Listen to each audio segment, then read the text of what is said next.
Hello friends. Pregnancy एक ऐसा time होता है जिसमें हमें अपना बहुत ज्यादा ख्याल रखना होता है। अगर प्रेगनेंसी टाइम में हम कोई भी चीज खाने से पहले या कुछ भी चेंजेस हो रहे हो उस पर बहुत ज्यादा अपना ध्यान रखना होता है, ताकि हमारी प्रेगनेंसी अच्छी रहे, हमारे होने वाले बच्चे को किसी तरह की कोई प्रॉब्लम नहीं। आज की इस वीडियो में मैं बात करने वाली हूँ ऐसे कुछ संकेत के बारे में, जो अगर आपको प्रेगनेंसी टाइम में ऐसा कुछ दिखता है तो इमीडिएट अपने डॉक्टर से कंसल्ट करना चाहिए। आपको इन चीजों को बिल्कुल भी अवॉइड नहीं करना चाहिए। चलिए वीडियो में आगे बढ़ते हैं। तो नंबर वन है कि अगर आपको प्रेगनेंसी में ब्लीडिंग हो रही है, आपको किसी भी टाइम में अगर आपको ब्लीडिंग की प्रॉब्लम हो रही है तो उस केस में आपको इमीडिएट डॉक्टर से कंसल्ट करना चाहिए। उस केस में आपको बिल्कुल भी घर बैठकर वेट नहीं करना चाहिए। ब्लीडिंग होने के काफी सारे रीजन हो सकते हैं, मे भी आपका मिसकैरेज हो सकता है या फिर आपको कोई भी प्रॉब्लम हो सकती है। तो इस केस में आपको क्या करना है कि आपको इमीडिएट डॉक्टर से कंसल्ट करना है। नंबर टू है कि प्रेगनेंसी टाइम में जैसे हमारे पेट में या कमर में दर्द होना नॉर्मल सी चीज होती है। ये आपको होता ही रहता है, कभी बहुत ज्यादा होता है, कभी कम होता है। लेकिन वो दर्द ऐसा हो रहा है कि आपको बर्दाश्त नहीं हो रहा है, यानी कि पेट में बहुत ज्यादा दर्द हो रहा है, पेट के निचले हिस्से में बहुत ज्यादा दर्द हो रहा हो, आपके कमर में बहुत ज्यादा दर्द हो रहा हो, अब वो आपको बर्दाश्त नहीं हो रहा है, तो उस केस में भी आपको, ये नॉर्मल नहीं होता है, इस केस में भी आपको डॉक्टर से कंसल्ट करना चाहिए। मे बी इसमें आपके होने वाले बच्चे को कोई प्रॉब्लम हो सकती है, इसलिए वो दर्द ऐसा हो रहा होता है। तो इसमें भी आपको बिल्कुल भी डिले नहीं करना चाहिए।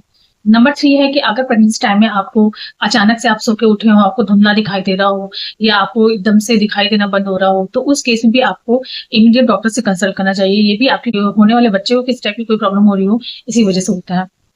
नंबर फोर है कि अगर प्रेगनेंसी टाइम में आपको बहुत ज्यादा सिर दर्द हो रहा हो, प्रेगनेंसी टाइम में सिर दर्द होना नॉर्मल है, लेकिन अगर वो बहुत ज्यादा दर्द हो रहा हो, आपने जो कुछ भी जो घरेलू चीजें होती हैं वो सब कुछ ट्राई कर लिया हो लेकिन वो सिर दर्द नहीं आराम हो रहा है, तो उस केस में भी आपको इमीडिएट डॉक्टर से कंसल्ट करना चाहिए।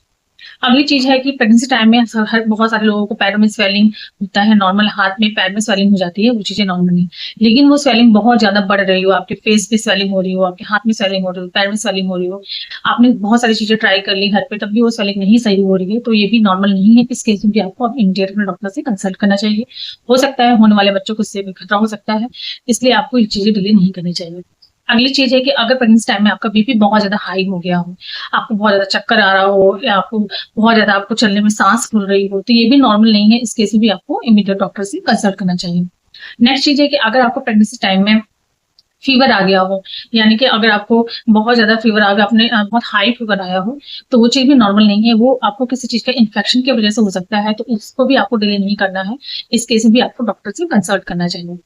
नेक्स्ट चीज है कि अगर आपको यूरिन पास करने में बहुत ज्यादा जलन हो रही हो, आपके प्राइवेट पार्ट में बहुत ज्यादा इचिंग हो रही हो, तो वो भी नॉर्मल नहीं है, मे बी यूटीआई का इन्फेक्शन हो सकता है।